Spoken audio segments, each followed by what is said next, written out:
Добрый вечер, уважаемые родители, учителя и выпускники. Мы рады вас приветствовать в Башкирском государственном педагогическом университете имени Мифтахиддина Акмуллы на родительском собрании, которое посвящено целевому обучению. И позвольте первое слово предоставить первому проректору Башкирского государственного педуниверситета Мустаеву Алмазу Флюровичу. Добрый день, уважаемые родители, выпускники, коллеги. Мы сегодня проводим мероприятие, на котором попытаемся ответить на все интересующие вас вопросы. Связаны они с тем, что наши дети заканчивают школу. Я надеюсь, они определились уже с университетом. И мы уже с 20 июня проводим тоже прием документов. Поэтому наша задача максимально ответить на все ваши вопросы, рассказать об особенностях приема, вообще в целом в наш университет. В принципе, эти правила приема, особенности приема, они носят общий характер. Ну и, конечно, мы очень надеемся, что здесь собрались ребята, которые связывают свою дальнейшую судьбу с педагогическим университетом и в том числе настраиваются на целевое обучение. Ну, мы предлагаем вот как раз для города Уфы, это потребность в кадрах является достаточно высокой по практически всей предметной линейке учителей. И я просто предлагаю рассматривать это как возможность гарантированного трудоустройства, не только обучения, но и трудоустройства в течение определенного срока в школах города Уфы, которая является лидером образования нашей республики, с очень хорошей базой. И, в принципе, потребность в кадрах в Уфе достаточно большая, есть перспективы, будут строиться новые школы, поэтому мы надеемся, что ребята у нас поступят, отучатся и дальше смогут работать и выберут свою профессию в качестве учителей. Мы вас ждем по приему документов. Прием документов вы можете, в принципе, приехать к нам, улица Октябрьской революции 3А, корпус 2. Здесь вы можете подать документы, если хотите, так сказать, сами, либо подать через наш кабинет, эта возможность тоже имеется. Что касается целевого обучения, об этом вам подробно расскажут, ответят на вопросы. Но для нас очень важно, чтобы мы вовремя с вами подали документы и заключили договора. По поводу договоров с Уфой у нас есть достигнуто такое соглашение, что договора эти будут подписаны, мы их тоже ждем. И, в принципе, мы все понимаем, что дети будут участвовать в отдельном конкурсе, поступать по отдельной квоте, которая по педагогическим направлениям составляет 20%. Это достаточно большие цифры. И мы надеемся, что вы достойны. Кто-то прошел, кто-то еще проходит вступительные испытания, там будет отдельный конкурс, и я уверен, что все мы сможем достойно поступить в наш университет. Пользуясь случаем, я хочу всех поздравить с наступающим выпускным, которого нам предстоит. Ну и еще раз прошу вовремя подать документы и заключить договора о целевом обучении. Если будет необходима потребность по отдельным районам проконсультировать, скажем так, какие-то другие вопросы или в личном формате, вы можете обращаться к нам на горячую линию, можете обращаться по тем контактам, которые указаны на сайте приемной кампании. Вообще сайт университета я рекомендую, он достаточно подробен, мы его специально делали максимально информативным, доступным для вас, чтобы вы могли понимать всю картину. Еще раз желаю всем удачи, и мы вас очень ждем в нашем университете. Спасибо большое. Большое спасибо, Алмаз Флюрович. Ну а сегодняшний вечер с вами буду я. Меня зовут Илюшина Наталья Степановна, начальник управления рекрутинга и карьерного развития. И мы с вами будем разбираться во всех нюансах целевого обучения. Можно презентацию и сразу перейдем к делу. Так. Очень много у нас вопросов по целевому обучению. Что это такое, что оно дает, какие плюсы, в чем нюансы и как его получить. Так, секундочку. Стоп. Ну, во-первых, целевое обучение – это такой хороший механизм, который, с одной стороны, позволяет работодателю, у которого есть потребность в кадрах, получить себе специалиста через несколько лет, а выпускнику школы, то есть абитуриенту, получить образование на бюджетной форме, как бы на бюджетной основе, и еще получает гарантию трудоустройства. Но есть нюанс в документах. Целевик – это тот человек, у которого есть договор на руках о целевом обучении. Как уже было сказано, целевые места – это отдельные бюджетные места. Они выделяются из общего числа в районе от 10 до 20% в зависимости от специальности. По педагогическим направлениям у нас стандартно идет 20%. Это квота, которая может быть вся использована, может быть не использована. Если вдруг где-то какие-то места не пригодились, грубо говоря, не пришли туда целевики, значит, эти места уходят в общий конкурс. И, конечно же, это и главный плюс, то, что отдельные места, это означает то, что у детей отдельный конкурс, они будут зачислены раньше, и, соответственно, конкурс гораздо меньше. Это упрощает процесс поступления. Очень часто меня спрашивают, чем отличаются целевики от бюджетников. Ничем не отличаются. Это те же бюджетные студенты, у которых есть также стипендия, они также проживают в общежитии. Единственное, вот они, у них уже будет гарантия трудоустройства и какие-то меры поддержки в период обучения. Весь процесс целевого обучения регламентируется одним документом. Это постановление правительства номер 1681 о целевом обучении по образовательным программам среднего, профессионального и высшего образования. Это единственный документ, который регулирует отношения заказчика и выпускника школы, который становится целевиком. Здесь прошу обратить такой нюанс, как я уже сказала, то, что целевики зачисляются первыми, так называемая первая волна. И, соответственно, 30 июля уже будет известно, кто как бы уже будет зачислен, кто пройдет или пойдет по общему конкурсу. Так, следующий слайд можно? Так, теперь есть небольшие нюансы в специфике. Многие тоже путают. Есть два понятия целевого обучения. Первое – это когда именно выпускник школы или выпускник колледжа поступает по квоте. Это как раз-таки когда на первый курс, когда отдельный конкурс, и учится человек полный срок обучения, потом идет трудоустраиваться уже к заказчику. И есть понятие целевое обучение, когда работодатель может заключить такой договор с любым студентом, в принципе, любого курса. И он тоже также будет иметь гарантию трудоустройства и какие-то меры поддержки в период обучения. Но этот студент как бы уже является студентом, у него таких нет преимуществ при поступлении. И теперь обратите внимание, кто имеет право быть заказчиком в первом случае, когда мы поступаем в рамках квоты. Заказчиком может быть любая бюджетная организация. Например, школа, детский садик, это может быть какие-то колледжи, министерства, ну, то есть все, что содержит какое-то бюджетное финансирование. И здесь самый главный нюанс – это то, что этот договор не может быть расторгнут. Про это я тоже еще более подробно расскажу. Следующий слайд. Теперь то, что нужно знать заказчику и, в принципе, наверное, целевику, про то, что обязан сделать заказчик для него.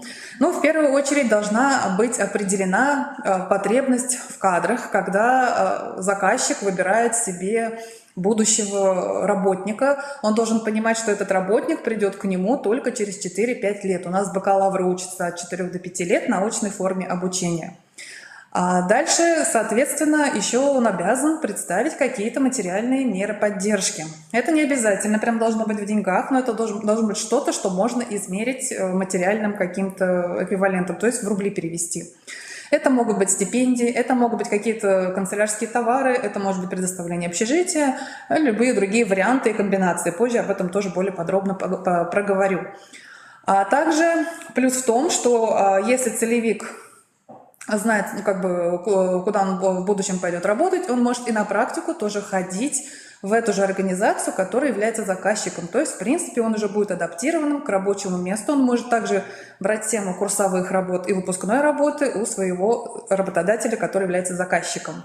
Ну и, конечно же, главный плюс – это то, что у выпускника уже будет сразу свое рабочее место, и оно будет сроком не менее 3 лет. Срок трудоустройства можно увеличить. там нет ограничений, но уменьшить нельзя, то есть минимум 3 года.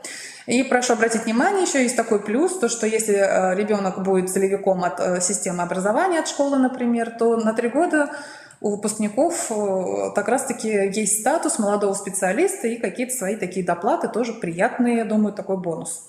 Дальше есть ложка дегтя, так сказать, для заказчика. Если вдруг сложилась такая ситуация, что заказчик не смог трудоустроить своего выпускника, то здесь наступят штрафные санкции. Их размеры на слайде указаны. Но если все хорошо, выпускник устроился, то никаких штрафов, соответственно, и нет. Здесь очень часто возникает вопрос, оплачивает ли заказчик или работодатель стоимость обучения. Нет, в период обучения никто ни за кого не платит. Единственное, заказчик выплачивает только меры материальной поддержки. У нас они установлены в районе не менее 500 рублей, максимум не ограничен, можно больше стимулировать своего студента и помогать ему, можно вот только в пределах этой суммы. Следующий слайд. Здесь то, что касается гражданина. Здесь, если вы внимательно посмотрите постановление правительства и прочитаете договор, да, здесь указаны такие формулировки, что студент, целевик, он не может отчислиться, бросить обучение и перейти на другую программу обучения добровольно. Здесь каждый шаг должен быть согласован с заказчиком, если он разрешен постановлением. И если вдруг сложилась какая-то ситуация, что выпускник не может пойти трудоустроиться, то здесь нужно разбираться. Есть официальные причины, которые разрешены в постановлении. Например, если вдруг выпускник получил инвалидность, там есть такой вид освобождения от трудоустройства, тогда штраф не будет начисляться. Если же просто выпускник не дошел до своего заказчика, никак не выходит на связь и указанный в договоре период не трудоустроился, тогда к нему тоже будут применены штрафные санкции. И заказчик тогда не будет виновным, а будет виновен тот, кто нарушил условия договора. Поэтому прежде чем вы будете между собой договариваться, обязательно посмотрите, какие у вас условия трудоустройства, кто вам что обещает, в каком объеме, чтобы это все было согласовано. Теперь очень такой часто возникающий вопрос у выпускников школ, где найти заказчика. В принципе, это может быть ваша школа родная, в которой вы учитесь, и они знают, что, например, им через 5 лет нужен будет учитель математики, а вы хорошо знаете математику и можете стать хорошим учителем. Они могут вам предложить стать их целевиком. Как я уже говорила, это может быть детский садик, колледж, в принципе, это может быть отдел образования сам, это может быть само министерство. Поэтому здесь просто нужно посмотреть, где есть в перспективе потребность в кадрах. Дальше что нужно будет сделать, когда вы нашли своего заказчика, договорились о том, что работодатель согласен выступить в роли заказчика, и вы согласны быть его целевиком. Нужно будет заключить договор о целевом обучении. По нему мы тоже подробно поговорим про каждый пункт, что, как заполнять. Есть шаблон заполнения, ссылочка здесь вот тоже размещена. И еще также нужно будет, если целевик потенциальный не достиг 18 лет, есть еще один документ, который нужно будет заполнить родителям на то, что не возражают против того, что ребенок станет целевиком. Следующее, нужно будет заключить этот договор, это значит поставить подписи, печати, это значит обязательно нужно зарегистрировать этот договор, и тогда он вступает в силу. И дальше, конечно же, нужно принести этот подписанный договор в университет при подаче документов. Тогда вы будете считаться целевиком. Если этого договора у вас на руках нет, к сожалению, целевиком вы стать не сможете. Договор можно заключать вплоть до последней даты приема документов, до последнего дня. В последний день все еще можно будет донести договор и стать целевиком. Теперь, где взять эту информацию? Когда вы заходите на наш сайт, там будет кнопочка такая «Абитуриенту». Она сейчас стала более многофункциональной, буквально в последний день. Когда вы нажмете на нее, там будет предложение перейти на сайт приемной комиссии. И когда вы перейдете на сайт приемной комиссии, вы увидите такие прямоугольники, это кнопки активные. И вам нужно будет выбрать кнопочку, где написано «Целевое обучение». Там полностью все подробно размещено, все документы тоже размещены, можно посмотреть. Так, так, вернуться. Вернуться на один слайд. Нет, следующий. Теперь то, что вы увидите, когда попадете в раздел «Целевое обучение» и прокрутите вниз колесико мыши. Там будет раздел «Документы». И самые вот эти два главных документа я подчеркнула. Это как раз-таки образец заполнения договора и тот документ, который заполняется для несовершеннолетних. Здесь вот большая просьба, наверное, и к родителям, и к детям, и к тем, кто будет подписывать договор, именно соблюдать этот шаблон. Не искать в интернете какие-то другие формы. Очень часто приносят формы там начала 2000-х годов, где-то там нашли в интернете, заполнили как смогли и приносят. Нет, такой договор, к сожалению, мы принять не сможем. Если у вас есть какие-то вопросы по заполнению договора, можно будет скинуть его нам на почту. Контакты, у меня тоже будет слайд с контактами. Мы обязательно проверим, все вместе сделаем и скажем, когда можно уже этот договор распечатывать, подписывать и приносить к нам, либо присылать каким-то образом. Вот поэтому очень обратите на это внимание. Следующий слайд. Теперь еще очень важный документ, как раз-таки, где можно узнать, на какое направление, сколько целевых мест выделено. Есть такой у нас документ «Количество мест для приема на обучение в рамках контрольных цифр приема по различным условиям поступления с указанием особой квоты, специальной квоты и целевой квоты». Это как раз-таки все бюджетные места, которые выделяются на детей, которые имеют какие-то преимущества при поступлении. Следующий слайд. Когда вы нажмете, увидите, либо сразу у вас откроется, если вы с компьютера смотрите, сразу документ подгрузится, можно его скачать. С телефона вам, скорее всего, будет предложено скачать документ. Выглядит он вот так. И здесь вам нужна будет вторая колоночка, которая называется «Количество мест, выделяемых на целевое обучение». И обратите внимание, по формам обучения очное, заочное, указано, какое направление, сколько мест может получить, уже выделено бюджетных мест. Следующий слайд. Теперь, как происходит зачисление целевиков? Ну, вот, например, у нас есть направление педагогическое образование с двумя профилями подготовки. Русский язык и литература профиль. Это 5-летний бакалавриат, у нас там, допустим, 24 бюджетных места. Исходя из процентовки, мы выделяем 8 мест. Здесь с учетом потребностей еще было выделено 8 мест целевых. И, например, подали документы у нас 15 человек. Здесь тоже имеют значение баллы, те результаты ЕГЭ, либо внутренних вступительных испытаний, если вы после колледжа. И также выстраивается рейтинг. Но, как видите, будут зачислены те, у кого наиболее высшие баллы. Это вот 8 человек. Это точно будут зачислены. При условии, кстати, в этом году, обратите внимание, нужно будет подать не только согласие на зачисление, это бумажечка такая, листик один, но и принести оригинал документа об образовании. Это для выпускников школы аттестат, для выпускников колледжа это диплом. Без этого документа зачисление не будет возможно. Многие спрашивают, что будет с местами, которые вдруг, например, вот у нас 8 мест выделило, пришло всего лишь 2 целевика, что будет с остальными местами? Они идут в общий конкурс, они не сгорят, не исчезнут. Можно будет уже участвовать в общем конкурсе, то есть на обычные бюджетные места. Если вдруг не попали по рейтингу в бюджетные места, то уже дальше идет конкурс на коммерческие, то есть платные места. Можно следующий слайд?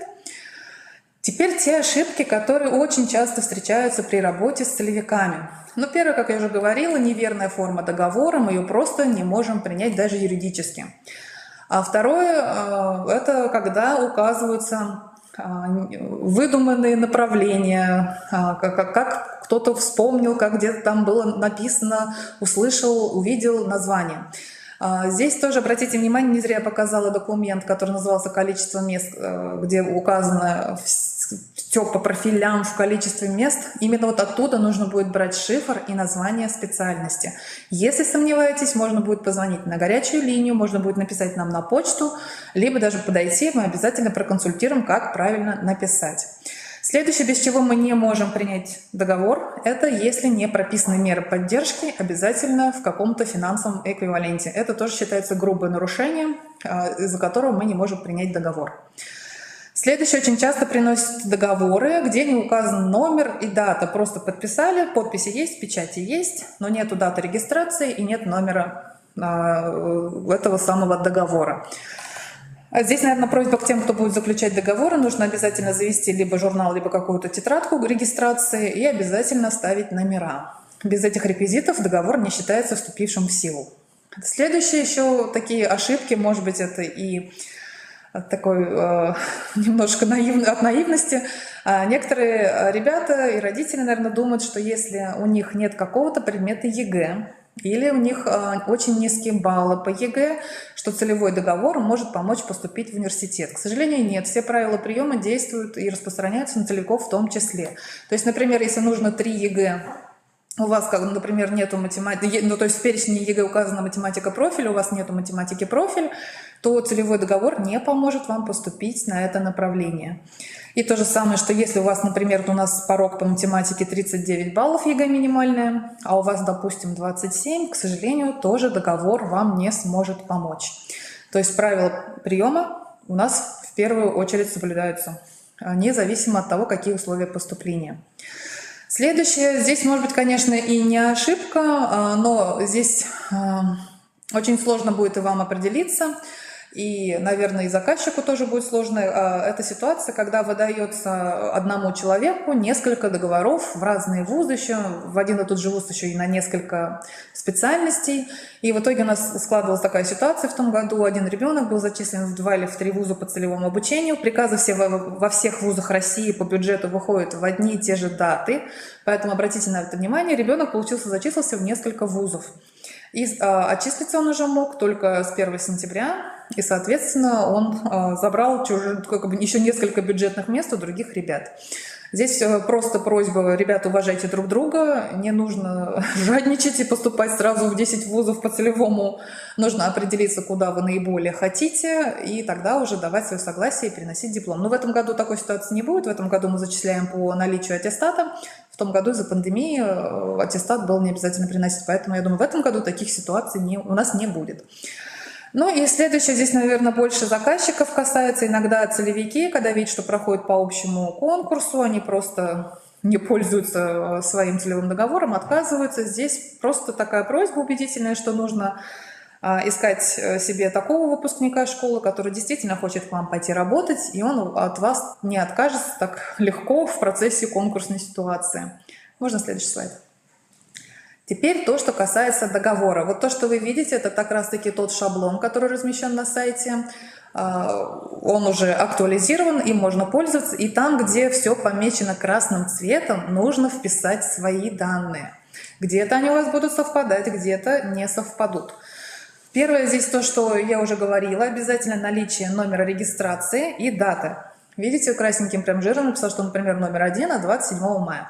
Договор, скорее всего, все будете приносить на программу высшего образования, но можно также и на среднее профессиональное образование целевой договор брать, но единственное, там нет никаких квот при поступлении. Это целевой договор в колледж, когда вы поступаете, будет играть вам только как преимущество в случае спорной ситуации. Поэтому я думаю, что здесь, наверное, все, кто собрались, рассчитывают на получение высшего образования по целевому договору. Дальше здесь нужно будет вписать полное наименование той организации, которая выступает заказчиком. Обратите внимание, лучше, если вы сами заполняете дома, например, этот договор, шаблон, нужно брать название исключительно с официального сайта, и полностью здесь нельзя ничего сокращать и какие-то слова убирать. Обязательно также напишем, как указано на сайте в официальном, там, скорее всего, будет вкладочка «Сведения об образовательной организации», «Реквизиты». Вот именно оттуда берем информацию. Дальше тоже обязательно лучше проверить статус директора. Иногда бывают исполняющие обязанности директора, и какие-то бывают другие тоже варианты. Тоже нужно проверить на сайте, либо прямо в школе спросить. Ну и обычно наша образовательная организация действует на основании устава, но это тоже лучше уточнить у заказчика. Дальше уже указывается тот, кто будет целевиком, например, вот здесь Петров Иван Иванович, именуемый или именуемая, не забываем проверять падежи, уже прописано то, что касается вас. Следующий слайд. Дальше здесь ничего сложного, Здесь нужно тоже указать, подсказки есть снизу, видите, под черточкой, да, например, высшее образование, либо среднее профессиональное. Пишем тот вариант, который нужен. Дальше есть пункт «Гражданин вправе или не вправе поступать на целевое обучение». Здесь, если вы хотите именно претендовать на поступление в рамках квоты, нужно будет написать «вправе поступать в рамках квоты». Если вы этого не поставите, значит, вы не будете участвовать в конкурсе на вот эти отдельные целевые места.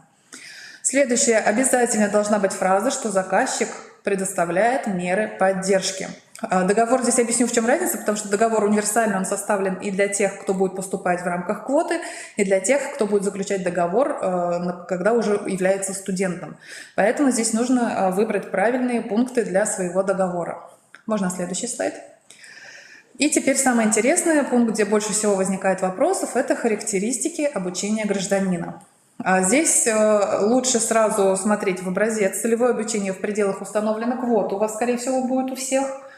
И нужно указать наличие государственной аккредитации. Обязательно. У нас вуз имеет аккредитацию, у нас все хорошо, отсрочка от армии тоже предоставляется. Дальше, вот то, что я уже говорила. Видите, страшные такие много цифр, много кавычек, названий.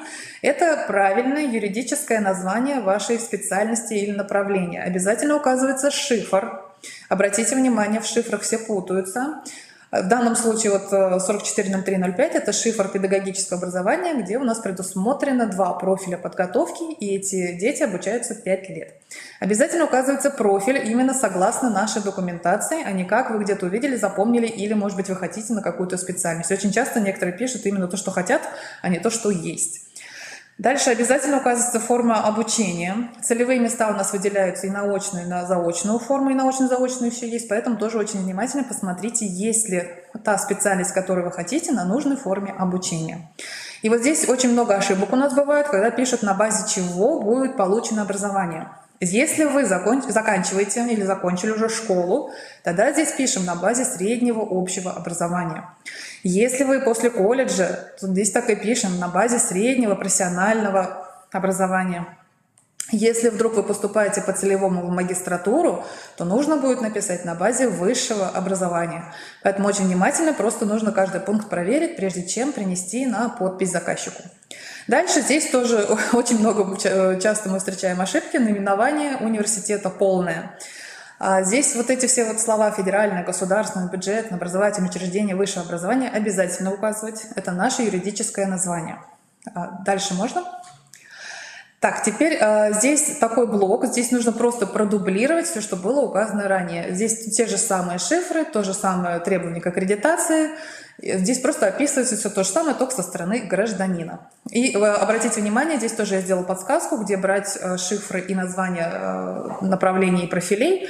Это вот такой же документ вам нужно будет найти. Я его уже показывала, ссылка тоже на него есть. Следующий слайд. Теперь здесь нюансы для заказчиков и работодателей.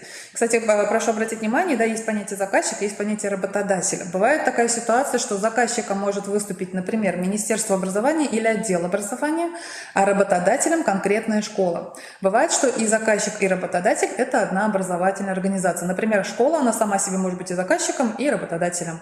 Поэтому здесь нужно смотреть на вашу ситуацию. В прошлом году у нас в основном все школы, они сами себе заказывали кадры, то есть это был и заказчик, и работодатель совпадали.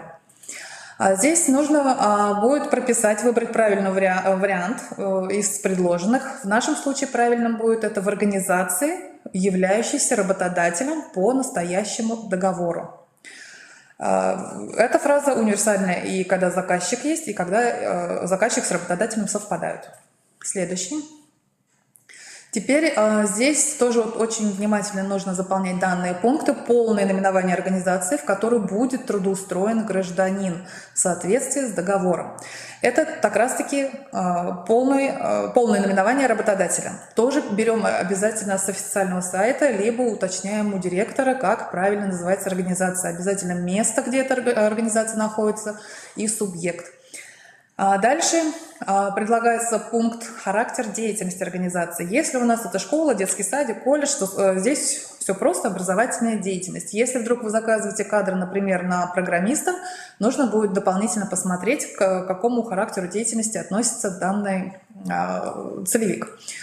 Дальше обязательно нужно прописать должность, на которую вы через 4 или 5 лет возьмете своего выпускника. Например, в данном случае, раз у нас ребенок поступал на направление русский язык и литература, то и трудоустраивать его будут учителем русского языка и литературы.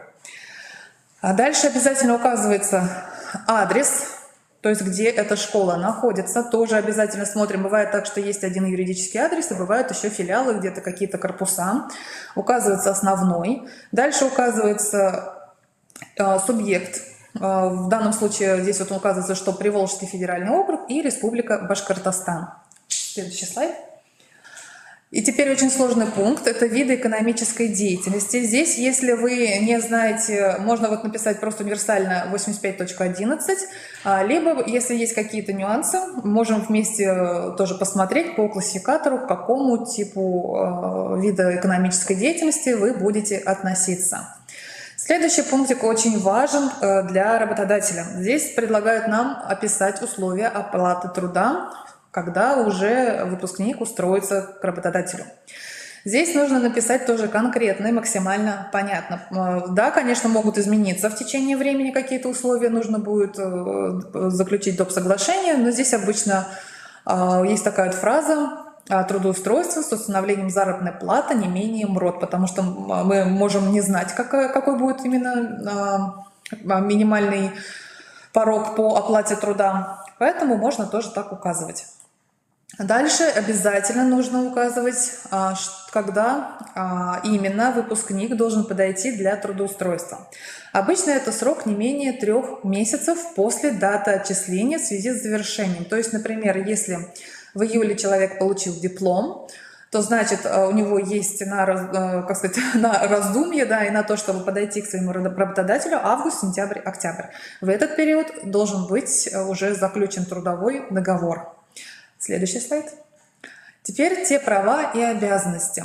Конечно, заказчик, как я уже говорила, должен предоставить меры поддержки. Они могут быть не только материальными, они могут и быть какими-то социальными, но материальные должны быть обязательно. Здесь вот у нас в примере выплата стипендий в размере 5000 рублей в месяц. Здесь такое требование, что обязательно должно быть указано, что за мера поддержки, какой ее объем в рублях и как часто она предоставляется.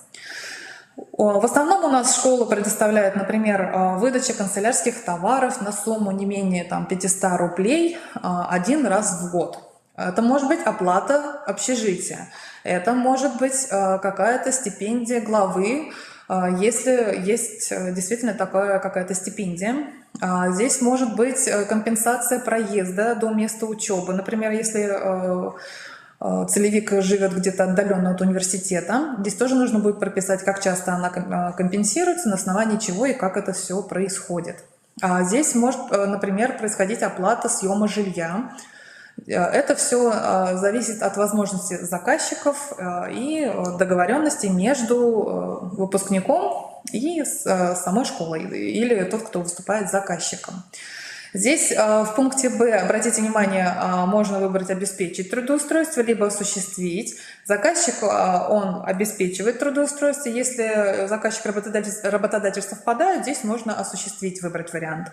Ну, «обеспечить» подходит и под первый вариант, и под второй. Следующий слайд. Теперь права и обязанности работодателя. Работодатель тоже может какие-то меры поддержки предоставлять, может не предоставлять. Главное, чтобы у заказчика были меры поддержки. Здесь может быть так, что заказчик, например, предоставляет какие-то материальные меры поддержки, а работодатель может выступать базой практики, он может выдавать какую-то методическую литературу, он может обеспечивать прохождение стажировки. Тут полностью уже от возможностей работодателя. Следующее. Дальше здесь мы прописываем уже ответственность сторон. Видите, что заказчик в случае неисполнения обязательств по трудоустройству гражданина выплачивает гражданину компенсацию в сумме, установленной законодательством, там у нас был слайд ранее про это, в срок 1 месяц. Срок можно менять, но главное, чтобы это было данный срок не должен превышать 1 год. Если вдруг случилось так, что заказчик и целевик по каким-то причинам не смогли договориться об исполнении своих обязательств, да, то в течение года здесь нужно будет решить эти все вопросы юридически, иначе здесь уже будет решаться все в судебном порядке. Это ничего страшного, обычно все нормально, наши целевики доходят до заказчиков, просто нужно заранее предусмотреть, чтобы все было хорошо и правильно выбрать себе целевика, а целевику правильно выбрать себе работодателя. Здесь тоже прописано, в какой срок гражданин в случае неисполнения обязательств будет тоже компенсировать и исполнять свои штрафные санкции. Но это самый страшный исход. Мы надеемся, что таких у нас случаев не будет. Следующий слайд. И теперь самый уже последний пункт, это заключительное положение. Договор здесь прописано, что составлен в 3 экземплярах. Обычно, если есть заказчик, работодатель и сам целевик, 3 экземпляра достаточно. Если у вас заказчик и работодатель совпадают, и только целевик тот, значит достаточно 2 экземпляров. Нам вы при поступлении можете предоставить изначально скан-копию, потом уже нужно будет заменить на оригинал, чтобы в личном деле у вас был оригинал. Тем более, очень часто у нас целевики еще теряют договоры, поэтому как раз берут копии уже с наших личных дел и уже где-то там предоставляют по месту требования. Дальше, вот 3-й пункт, здесь прописан, что в случае непоступления гражданина просто договор не будет считаться. Например, вы не прошли по конкурсу, никаких у вас обязательств ни перед кем нет. Вы просто не прошли и не смогли поступить, вы не были зачислены, никаких мер, соответственно, к вам не будет применено. Вы можете, кстати, заключить большее количество договоров, это на ваше усмотрение. Главное просто исходить из рациональности и зачем они, для кого вам нужны. Так, дальше. Здесь обратите внимание на 5-й пункт, как раз таки, что настоящий договор не может быть расторгнут. Это обязательное требование к тем, кто поступает по квоте. Следующий слайд. И вот как раз таки выглядит лист договора, где все ставят свои подписи и печати. Конечно, у гражданина нет печати, ничего не нужно здесь придумывать. Вы ставите просто подпись и расшифровку и указываете все свои данные. Заказчик и работодатель являются юридическими лицами, у них есть печати, есть тоже реквизиты. Обязательно нужно указывать те действующие, которые указаны либо на официальном сайте, либо вы точно взяли у работодателя, либо заказчика. Если заказчик и работодатель совпадает, можно оставить просто слово «заказчик», либо писать «заказчик-работодатель». Это делается уже на усмотрение юристов, которые работают у заказчика. Следующий слайд. Теперь прошу обратить внимание на сроки подачи документов. И здесь, как я уже говорила, целевики, они зачислены будут самыми первыми. Но обратите внимание, что есть 2 даты завершения приема документов. Здесь, если вы будете поступать на программы, где есть внутренние экзамены, и есть программы, где только по ЕГЭ. Там, обратите внимание, у вас в личных кабинетах будет 2 разные даты. Значит, нужно будет до 20 июля, либо до 25 июля. Я рекомендую, конечно, чтобы до 20 июля уже все документы у вас были сданы, договор прошел нашу юридическую экспертизу, и вы уже будете в статусе, когда вы участвуете в конкурсе на поступление по целевой квоте. Обратите внимание, вот когда размещаются конкурсные списки, чтобы вы могли отслеживать свою позицию в конкурсе и смотреть, вы проходите по баллам или нет. Может быть, есть смысл поменять свое направление. Например, может сложиться ситуация так, что, допустим, выделено 10 мест на математику, физику и на физику, информатику. И вы понимаете, что на одном направлении вы уже на 15 месте, а на другом подали всего 3 или 4 человека. Вы можете обратиться к заказчику, сменить профиль в договоре, перезаключить его и быстренько принести договор и подать на конкурс на другое направление. Это не запрещено. Главное, чтобы вы знали, что вы делаете, вы выбрали правильно свой профиль, у вас совпадал набор ЕГЭ либо вступительных испытаний, и вы уже могли знать, что вы точно здесь проходите по конкурсу. Ну и 30 июля, самые первые, будете зачислены уже в университеты. и сможете уже выдохнуть и радоваться. Следующий слайд. Здесь я подготовила QR-коды для, наверное, быстрого доступа и удобства. Конкретно эти QR-коды ведут на ссылки на сайт, на конкретные документы. Например, вся информация о целевом обучении – это как раз-таки та вкладка, где я вам показывала, где размещены все документы про целевое. Там, где указан QR-код второй, количество мест на целевое обучение, конкретно откроется документ с этими местами, где вы тоже можете посмотреть, какие программы, какие профили, сколько мест выделено на квоту. Ну и сам шаблон договора – это третий QR-код. Обратите внимание, пользуемся только нашим шаблоном договора, там уже максимально все внесено и указано. И не забываем, что если вам нет 18 лет, то нужно будет еще заполнить один документ, где родители вам разрешают быть целевиком. Ну и наши контакты. Если вы хотите приехать лично подать документы или задать вопрос, то нужно будет подъехать по адресу Октябрьской революции 3А. Это второй корпус. Как раз таки, когда вы будете подходить, увидите памятник Мифтахиддину Акмуллы, и за ним будет стоять такой большой корпус, где увидите бегущую красную строку. Это как раз таки корпус, где находится приемная комиссия. Кабинет 100 здесь указан, но вы, когда зайдете в корпус, увидите много рабочих мест, где стоят наши консультанты, и они вам могут тоже помочь. А дальше телефон указан, это телефон горячей линии. Телефон многоканальный, можно задавать туда свои вопросы, обязательно вы получите ответ, либо, если вопрос будет какой-то очень сложный и хитрый, запишут ваши контакты и вам перезвонят. Ну и наш сайт приемной комиссии – это abitur.bspu.ru, и наша почта. Обратите внимание, те, кто с нами контактировал до этого, почта изменилась, у нас новый адрес, поэтому, когда будете отсылать письма, обратите на это внимание, чтобы случайно не отправить документы туда, куда не надо.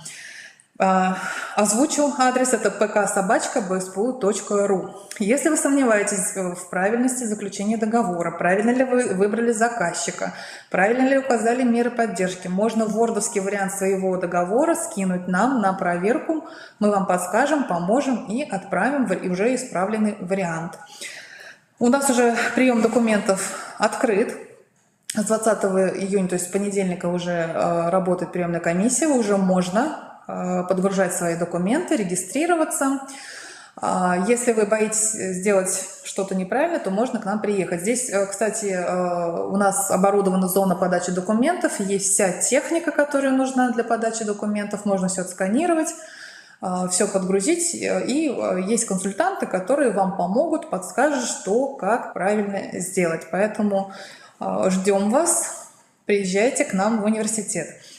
Здесь, если есть какие-то или остались вопросы, или были, я не раскрыла, мы работаем вот в прямом эфире, можно сейчас написать в комментариях, я зачитаю и обязательно постараюсь вам дать ответ. Если вдруг вопрос возникнет после, то можно будет либо написать, либо позвонить по тому телефону, который были указаны на слайде. Я тоже обязательно со всеми свяжусь и расскажу, что нужно делать. Так, вот есть уже какие-то вопросы, да? Так, вопрос, можно ли подать и на целевой, и на бюджет одновременно на один факультет? Да, можно, потому что целевое будет по целевому зачисление будет происходить раньше. Вы как раз таки увидите, прошли ли вы по целевому, есть ли у вас шансы и будете ли вы целевиком. Если вдруг вы видите, что на целевое не проходите, вы просто свое согласие будете подавать на зачисление по общему конкурсу. Здесь я тоже рекомендую, если вы точно хотите поступить, вы можете одновременно подавать на 5 направлений. Вы можете выбрать и бюджетную форму обучения, и целевую, и коммерческую, чтобы подстраховаться и сразу на все варианты подать уже свое заявление. В процессе конкурсной ситуации уже просто будете отслеживать, где вы проходите, где не проходите. Поэтому тоже пользуйтесь своими возможностями. Обратите внимание, что в личном кабинете у вас будет размещена вся информация. Если вы поступаете после колледжа, у вас будут внутренние вступительные испытания. Расписание у вас там тоже уже будет размещено. Экзамены преимущественно будут в онлайн-формате. Главное не пропустить дату, главное сделать все правильно, поэтому обратите внимание на свои личные кабинеты. Там очень много полезной информации, в том числе и по целевому обучению.